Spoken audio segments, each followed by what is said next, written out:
अमचन music की शानदार प्रस्तुति।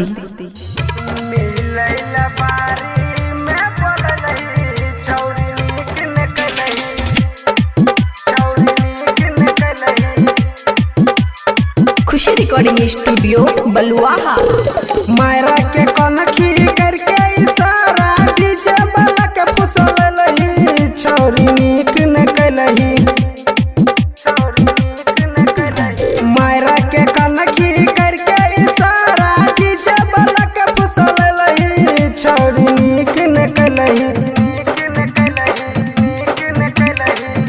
मिलैला बारी में बोललही, छौरी नीक न कलही।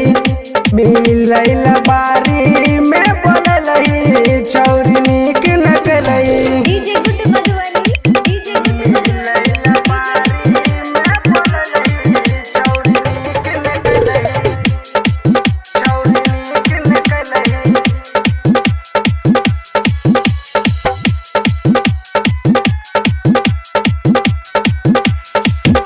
नाचे लगलही गे छौरी कर के बहाना, लड़बे लगली डीजे वाला से नैना से नैना।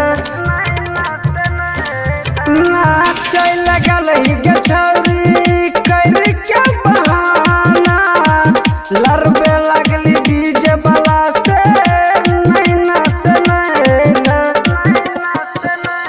हंस हंस के दिल में अपना डीजे वाला के बसलही, छौरी नीक न कलही।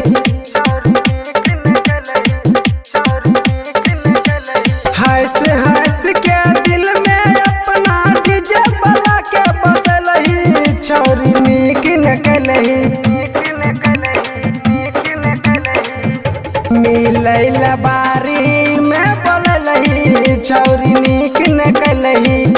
मिलैला बारी में बोललही, छौरी नीक न कलही।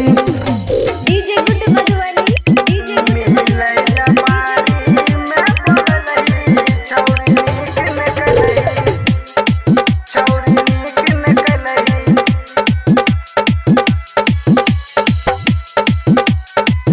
खुशी रिकॉर्डिंग स्टूडियो बलुआहा।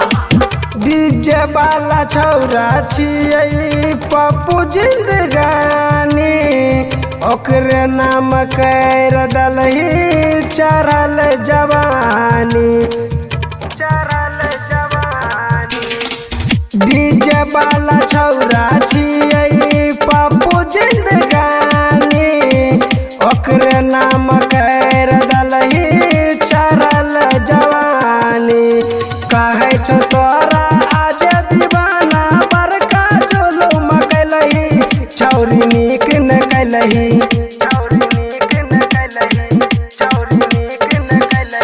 कहे छो तोरा आज दीवाना बड़का जुलुम कलही, छौरी नीक न कलही। मिलैला बारी में बोललही, छौरी नीक न कलही। मिलैला बारी में बोललही, छौरी नीक न कलही। खुशी रिकॉर्डिंग स्टूडियो बलुआहा।